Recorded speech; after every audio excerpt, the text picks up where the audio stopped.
하나님의 말씀은 출애굽기 2장 11절에서 13절 말씀까지 봉독해 드립니다.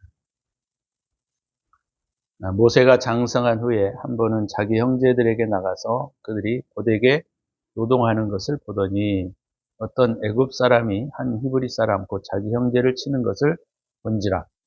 좌우를 살펴 사람이 없음을 보고 그 애굽 사람을 쳐 죽여 모래 속에 감추니라.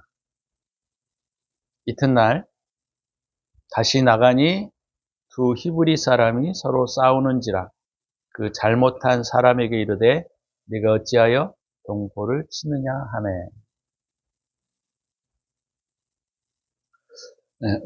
오늘 본문을 중심으로 열정이라고 하는 제목으로 말씀을 잠깐 나누려고 합니다. 자, 문자적인 의미에서의 모세는 하나님의 법을 상징한다. 율법을 상징합니다. 우리가 오늘 본문의 내용에 보면 모세가 성장을 합니다. 그죠? 갈대 상자에 쌓여서 바빌론 강가에 버려졌던 모세가 왕궁으로 들어가서 40년 동안 훈련을 받게 되는 그런 내용이 성경에 보면 싹 빠져 있어요. 그죠? 참 재미나죠. 왜냐하면 성경에 보면 모세가 죽어서 갈대 상자에 놓여서 갈대밭에 놓이고 그 다음에 바로의 공주가 와서 시녀들과 함께 모세를 발견하고 이런 내용들이 아주 굉장히 상세하게 기록이 되어 있습니다. 그런데 그가 40년 동안 생활했던 것들은 싹 빠져 있어요. 어떻게 생활을 했는지, 또 뭘 먹고 자랐는지, 그런 것들은 오늘 본문에 하나도 기록하고 있지 않다라고 하는 것이죠. 히브리 기자는 오늘 모세를 히브리서 11장 24절과 25절에 이렇게 기록하고 있습니다. 히브리서 11장에 제가 한번 읽어 드릴게요. 여러분들이 잘 아시는 내용인데 믿음의 사람들에 대한 이야기들을 할 때 24절과 25절에 이렇게 말하고 있습니다. 믿음으로 모세는 장성하여 바로의 공주의 아들이라 칭함받기를 거절하고 도리어 하나님의 백성과 함께 고난받기를 잠시 죄악의 낙을 누리는 것보다 더 좋아했다. 모세의 삶에 대한 어떤 면에서의 전반적인 평가, 40년에 대한 평가를 히브리 기자는 모세는 믿음으로 살았다 이렇게 표현하고 있습니다.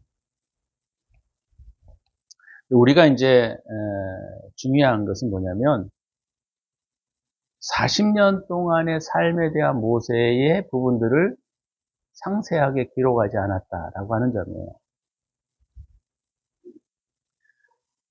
그래서 오늘 본문의 내용에 보면 갑자기 한 살에서 태어나가지고 갑자기 40년이 싹 지나가 버렸어요. 그죠? 그래서 우리가 성경의 관점에 대한 부분들을 우리가 잘 이해할 필요가 있습니다. 어떤 부분들은 상세하게 그려내기도 하지만 어떤 부분들은 싹 지나간다라고 하는 것이죠. 잊혀진 세월처럼 40년이 느껴지고 있습니다. 그렇지만 모세는 하나님 앞에 잊혀진 것은 아니다라는 거예요. 그죠? 잊혀진 것은 아니다.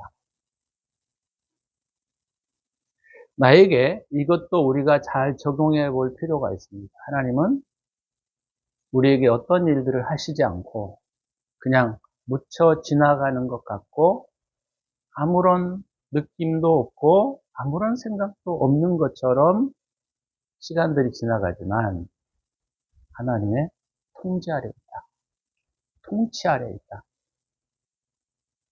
하나님이 모세에 대하여 이렇게 기록하지 않는다고 하여 하나님이 모세를 떠난 것은 더더욱 아니다라고 하는 것입니다. 우리의 삶의 많은 부분들은 거의 일상처럼 또는 우리가 신앙생활을 할 때 신앙의 가치들을 우리가 살아가는 것은 아니고 그냥 묻혀 지나가는 것처럼 느껴질 때가 있는 것이죠. 그렇다고 하더라도 우리가 하나님 앞에 잊혀지거나 하나님이 우리를 떠나시는 것은 더더욱 아니다라고 하는 것을 우리가 가슴에 깊이 좀 새겼으면 좋겠어요.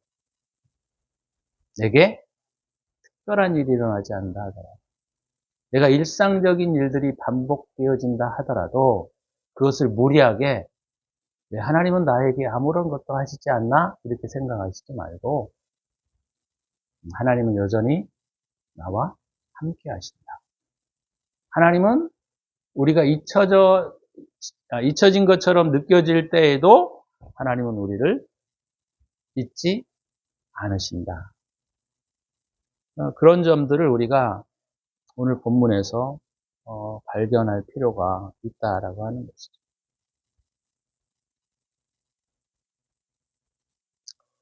네, 오늘 본문의 모세가 바로 그런 모습인 거예요. 벌써 11절에 모세가 장성한 후에, 모세가 장성했다라고 하는 것은 이제 우리가 그 상징적인 의미로는 모세는 하나님의 진리와 법을 상징하고 있잖아요.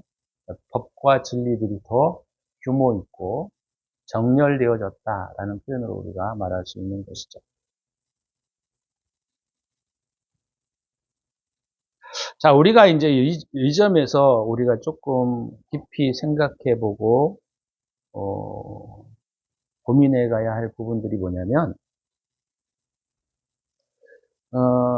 모세가 믿음으로 살고 하나님에 대한 열정과 정열을 가지고 살았지만, 하나님께서는 모세의 방법대로 이루게 하시지 않으셨다라고 하는 거예요.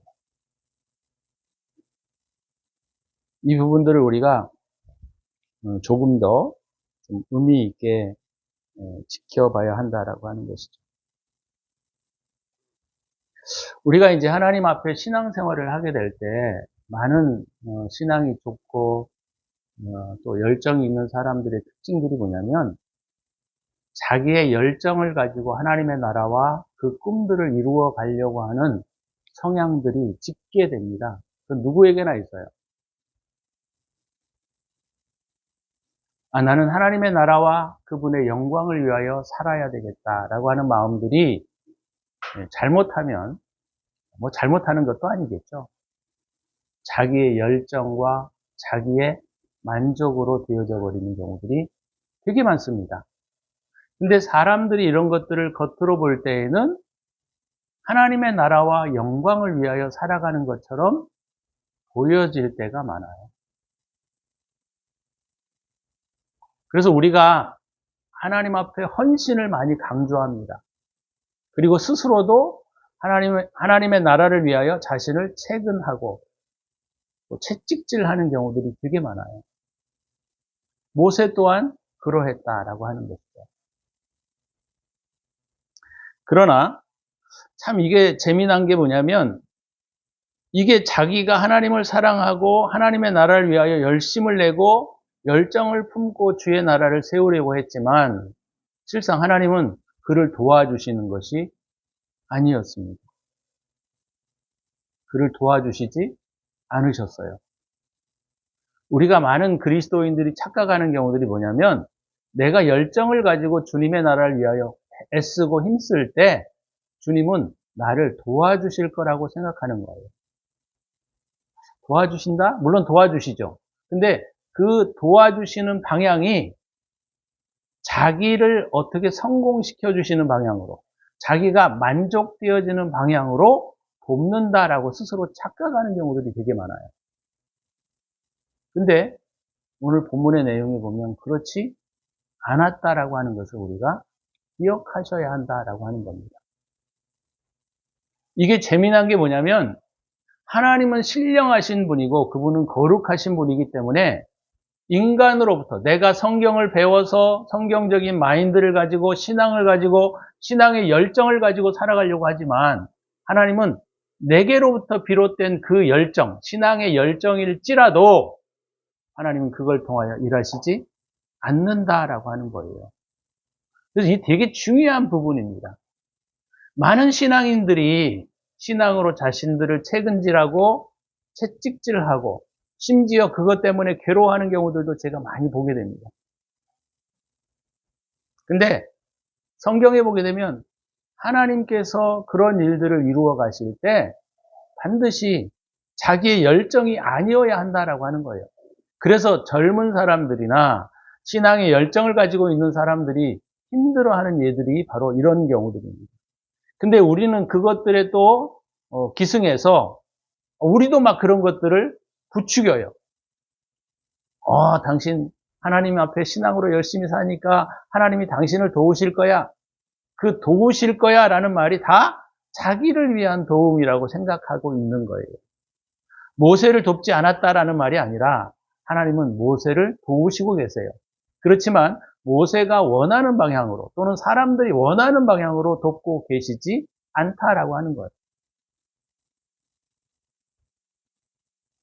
그래서 하나님을 우리가 자꾸 내가 생각하는 사고의 틀 안에 가두려고 하시면 안 됩니다.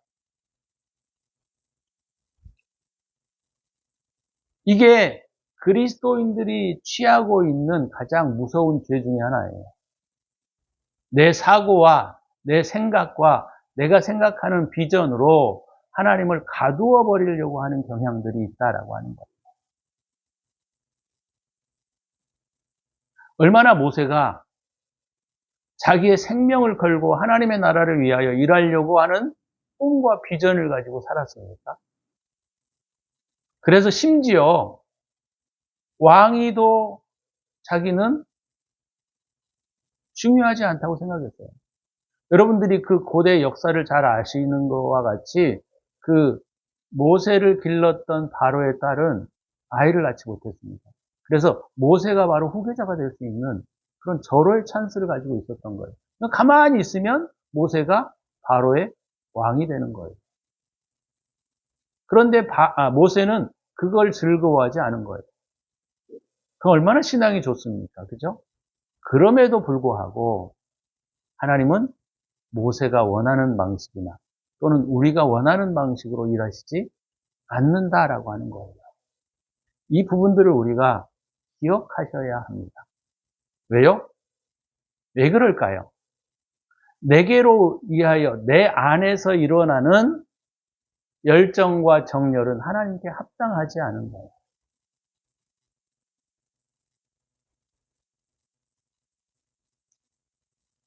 그래서 어떻게 됐죠? 여러분들이 잘 아실 거예요. 미디안으로 도망가지 않습니까? 미디안으로 도망가면 이집트 나라보다 애굽 나라보다 더 큰 왕국을 하나님이 주실 것 같은데 그렇지 않았어요. 40년 동안 양치기 생활했습니다. 양치기.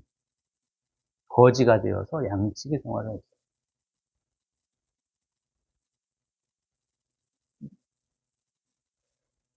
자기로부터 나오는 열정, 자기로부터 나오는 종교적 신념들은 실상은 반드시 보상을 바라게 되어 있습니다.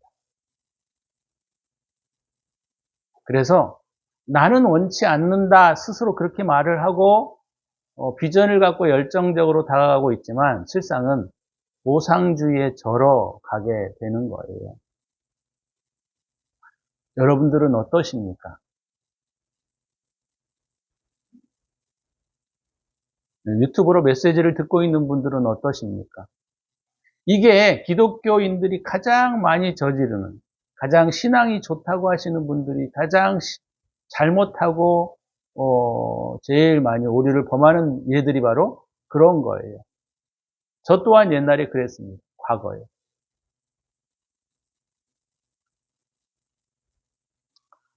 그래서 오늘 모세의 삶을 통하여 그가 하나님의 나라와 그분의 영광을 위하여 살고자 하는 욕심과 탐욕, 열정들이 있었지만 실상 그것은 다 하나님께로부터 나온 열정이 아니다라고 하는 거예요. 이러니까 아주 고민이 많이 되죠. 왜요?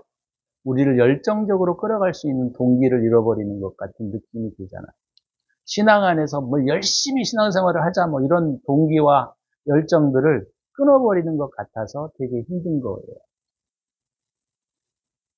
기독교의 목회자들의 설교들의 내용들을 거의 다 보면 다 이거예요, 다. 열심히 신앙생활하자. 주님의 나라를 위해서 일하자. 선교하자. 복음 전하자. 여기에 목숨을 걸고 생명을 걸어요. 물론 그게 틀린 것은 아니지만 방향성이 잘못되었다라고 하는 거예요. 자기로부터 나오는 열정은 다 악한 것입니다. 왜요? 인간 안에서 나오는 모든 것들은 악한 거예요. 주님으로부터 와야 합니다. 그러니까 또 어떤 일부의 사람들은 성령 충만을 받고자 몸부림을 치고 성령을 따라 살아가려고 몸부림을 치는 경향들이 있는데 그것 또한 우리가 좀 잘 생각해 볼 필요가 있다라고 하는 거예요. 자, 모세의 삶은 특별히 세 가지로 구성이 되어 있습니다. 그렇죠? 1세에서 40세까지는 왕궁에서의 배움의 시기예요. 이집트에서 특별히 배움의 시기. 두 번째는 40에서 80세까지는 미디안 광야에서 뭐 하는 시기죠? 비우는 시기예요. 자기의 충만한 열정과 자기 힘으로 살아가려고 했던 모든 것들을 비우는 시기가 미디안에서의 삶인 거예요. 기독교인들이 제일 문제가 뭐냐면 모세의 1세에서 40세까지 첫 번째 부분의 시기는 잘 따라갑니다. 근데 두 번째 부분의 이 모세의 미디안의 삶의 내용들을 따라가지 않아요. 아니, 따라가지 않는 게 아니라 모르죠. 근데 따라가야 됩니다. 우리가 가지고 있었던 비전, 그것이 하나님의 나라를 위한 것인들, 우리가 그것이 뭐 종교적인 열정이든 그거 다 비워내셔야 합니다. 모세는 안 그랬나요? 모세는 뭐 애굽에서 잘 살려고 했던 거예요? 아니잖아요. 그렇지만 자기로부터 나오는 열정에서 자유로울 수 없다라고 하는 겁니다.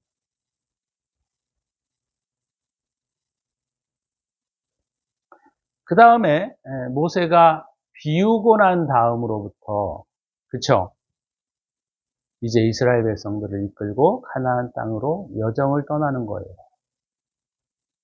우리 사람에게도 이 세 부분이 명확하게 구분되기는 어렵지만 있어야 합니다. 저와 여러분들의 신앙의 삶 속에 있어야 할 부분이에요. 신앙의 위대한 인물들을 우리가 살펴보게 되면 이 세 과정들을 대부분 겪었습니다. 요셉도 다윗도 다 겪었어요. 그래서 이 시기가 반드시 있어야 합니다. 이것이 연차적으로 우리가 몇 세부터 몇 세까지, 몇 세부터 몇 세까지, 몇 세부터 몇 세까지 이 세 부분으로 꼭 나누어지는 건 아니지만 어찌됐건 간에 우리의 삶의 여정에서 반드시 있어야 할 부분이 두 번째 부분이에요. 비워야 할 부분들입니다. 내가 살아왔던 방식을 내려놓고 내가 살아갔던 비전도 내려놓고 참 어려울 것 같아요. 이 문제는. 그렇지만 이런 과정들이 있어야 합니다. 내려놓으셔야 돼요. 주님께 맡기셔야 합니다. 그리고 내가 꿈꾸던 나라를 포기하셔야 돼요. 내가 꿈꾸던 신앙을 포기하셔야 합니다.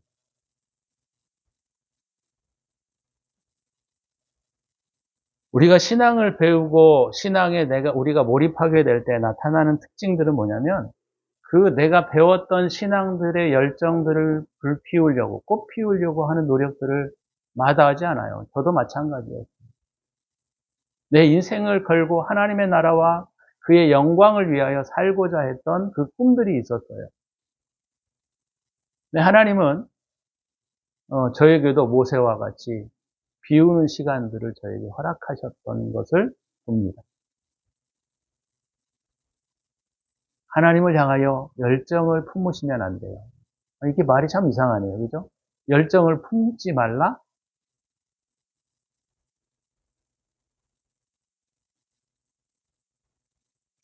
우리는 하나님의 말씀과 진리를 습득하면 뭔가 하나님의 나라를 위하여 열정적으로 일하려고 하는 잘못된 자기의 열정들을 불태우는 경우들이 많아요. 그것 때문에 많은 사람들이 상처받습니다. 자녀들이 상처를 받고 남편과 아내가 상처를 받습니다. 그건 아랑곳하지 않아요. 왜? 주님의 나라가 더 중요하다고 생각하니까. 근데 주님의 방식은 그런 방식으로 이루어지지 않는 데 있다는 겁니다. 생각해 보셔야 돼요. 나의 열정이 다른 사람들을 얼마나 힘들게 하는지. 나의 비전이 다른 사람들에게 얼마나 힘들게 하는지. 그 부분들을 우리가 깊이 생각해 보셔야 합니다. 저도 하나님의 말씀이 생명이고 진리이고 영이기 때문에 그 말씀을 잘 가르치면 사람들이 변할 줄 알았어요. 변하지 않습니다. 그럼 이제 여러분들이 의문이 될 거예요. 그러면 우리가 무슨 비전을 품고 살아가야 되나? 그쵸? 마지막으로 그 부분들을 제가 잠깐 나누어 말씀을 좀 드리고 싶습니다. 우리가 비전과 열정을 품는 가장 중요한 것은 나를 바꾸려고 하는 것이 아니라 내 주변의 사람들을 바꾸려고 하는 데 있는 거예요. 전도를 하는 것, 선교를 하는 것, 다 내 주변을 바꾸려고 몸부림을 치는 것들입니다. 근데 바꾸어야 돼요.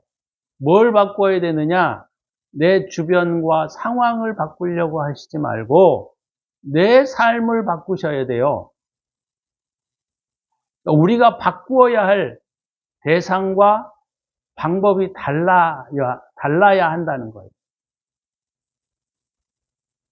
우리는 꿈을 갖고 비전을 가지면 자꾸 다른 걸 바꾸려고 해요. 우리의 주변을 바꾸려고 하고, 내 남편을 바꾸려고 하고, 내 아내를 바꾸려고 하고, 내 자녀들을 바꾸려고 하는 거예요. 그게 문제인 거예요. 우리는 부모로서 자녀들을 얼마나 많이 득달하고, 그죠? 물론, 규율을 잘 가르치는 것은 해야 하는 일입니다. 그렇지만, 그들을 바꾸려고 하는데 우리는 많은 에너지를 썼어요. 참 말이 약간 좀 뉘앙스가 차이가 있는데, 자녀들에게 진리를 가르치고 교율을 가르치고 말씀을 가르치는 일들은 되게 중요한 일입니다. 그렇지만 그걸 통하여 그들을 바꾸려고 하는 내 생각과 태도를 바꾸지 않으면 이런 자꾸 갈등과 문제들이 생기게 되는 거예요. 그래서 저와 여러분들이 생각해 보십시오. 바꾼다고 바뀌어졌나요?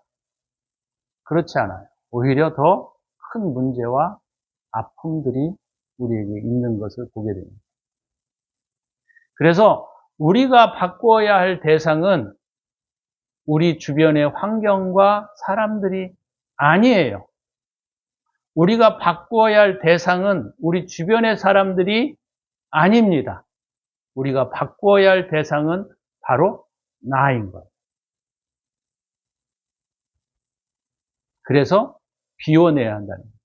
비전은 우리의 외부를 향할 때 그것은 굉장히 악한 것이 되는 겁니다. 그것이 아무리 좋은 것이라 할지라도. 그 비전이 나를 향하게 될 때 그것은 참 비전이 될 수 있는 거예요.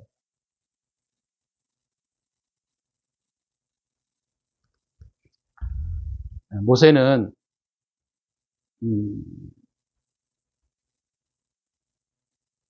오늘 본문의 내용에 보면 하나님의 나라와 그의 영광을 위하여 열정적으로 달렸습니다. 40년 동안. 그랬는데 우리가 이 성경에 보면 문자적으로 굉장히 잘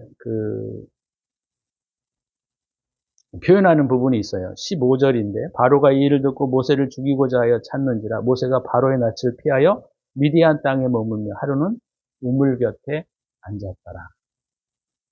이 우물 곁에 앉아 있는 사건은 별로 중요한 사건이 아님에도 불구하고 이걸 굉장히 중요하게 기록하고 있는 것이죠. 우물은 진리를 상징합니다. 물은 진리를 상징하고 있어요. 중요한 것은 모세는 이 우물 곁에 앉았다라는 표현들이 굉장히 우리에게 보여주고 있는 서정적 이미지들이 굉장히 많아요. 그죠? 뭐 여러 가지 마음들이 여기에 비추어지고 있는데, 첫 번째는, 내가 주님의 나라를 위해서 내가 일을 했었는데 왜 일이 이렇게 틀어졌을까? 아마 그런 거겠죠. 두 번째는 아마 납득하지 못했을 겁니다. 내가 주의 나라를 위해 일했는데 더 좋은 방향으로 나를 끌어가시지. 이게 뭔가? 이제 자기는 왕궁에서의 왕자가 아니고 한 나라를 짊어져야 할 왕이 아니라 거지요. 한 끼 식사도 먹지 못할 수밖에 없는 그런 환경에 처해진 것이죠. 그것이 내려놓아야 하는 부분입니다.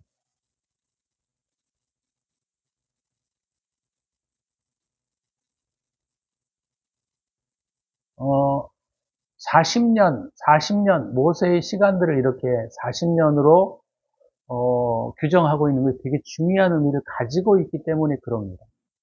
40은 고난이 차는 시기를 말해요. 40년. 고난이 차는 시기. 그러니까 우리가 날짜적으로 40년은 배우고 40년은 내려놓고 40년은 이제 가나안 땅을 향하여 걸어가는 시기다. 이렇게 말할 수 있을지 모르지만 아니에요. 이건 40년이라고 하는 단순히 시공간적인 차원의 단어가 아니라 실상은 고난이 차는 시기. 40년의 배움이 끝나는 시기. 예를 들자면 40년의 비움이 끝나는 시기. 그래서 개인마다 이 시기들은 약간씩 차이는 있을 수 있습니다. 어떤 사람은 100년 동안 하나도 비우지도 못하고 가는 사람도 있고, 어떤 사람은 10년 안에 비울 수도 있고, 어떤 사람은, 그래서 이게 시공적인 개념이 아니라 이것은 하나님의 상징적 의미가 더 크기 때문에 이 고난을 저와 여러분들이 꽉 차게 겪으셔야 한다. 이 말을 들으면 아마 쉽지 않을 텐데, 어찌됐건 이게 하나님의 법이에요.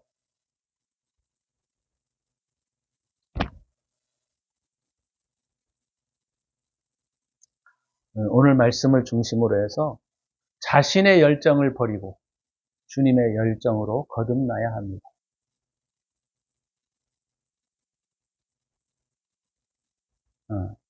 그래서 오늘 말씀을 통하여 저와 여러분들이 깊이 고민해야 할 부분은 바로 그거예요. 나는 누구를 바꾸려 하고 있는가? 나의 비전을 좀 더 세계적으로 크게 만들려고 하고 있지는 않는가? 뭐 그 정도는 아니더라도 옛날에 성시화 그래가지고 막 도시를 거룩하게 만들고자 기도해야 하고 막 그랬어요. 물론 어떤 의미는 있다고 저는 생각은 들지만 그렇게 해서 사회가 바뀌지 않아요. 세상이 바뀌어가지 않습니다. 많은 목회자들이 부흥의 시기들을 논하면서 미국 또 저쪽 유럽 그래서 회개 운동이 일어나고 이런 이야기들을 많이 합니다.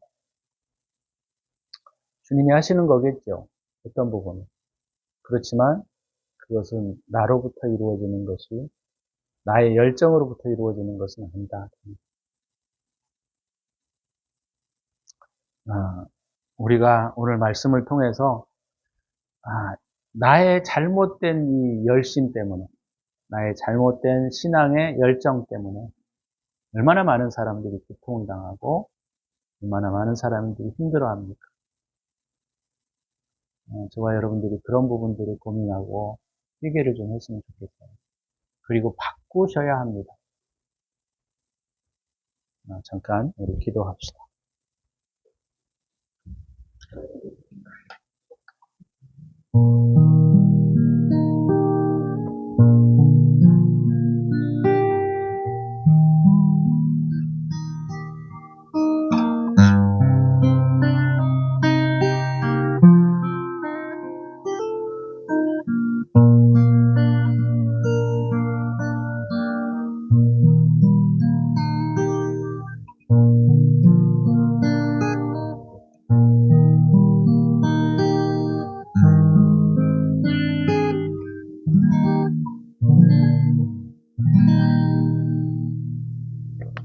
주님, 우리가 잘못된 열정으로 모세와 같이 우리가 달려갈 때가 많았습니다.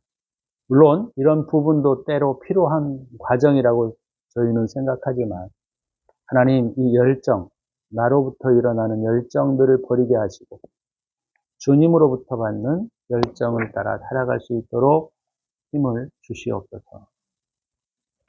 이제는 우리 구주 예수 그리스도의 은혜와 독생자를 아낌없이 우리를 위하여 내어주신 하나님의 사랑하심과 성령의 축복하심이 오늘도 주님의 열정 가운데 살고자 하여 내 자신을 내려놓고 비워가기를 다짐하는 당신의 사랑하는 백성들 머리머리 위에 이제로부터 영원토록 함께 있을지어다.